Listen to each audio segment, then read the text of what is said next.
Looks like a package just came. Oh shit, it's my keycaps. Howdy friends, today we're going to learn about keycaps and how they affect the sound of your keyboard. There are hundreds of different kinds of keycaps that produce different sounds even though you didn't change anything with the actual keyboard. Today we're going to go over 3 different types of keycaps in this video. Those being double shot keycaps, sub-dead keycaps, and thermal sub keycaps. Here's a sound test to show you the difference between the keycaps.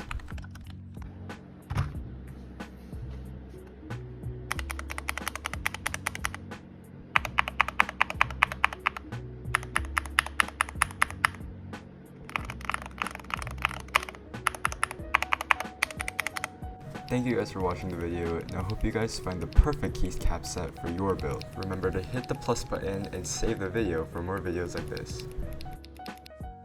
Bruh.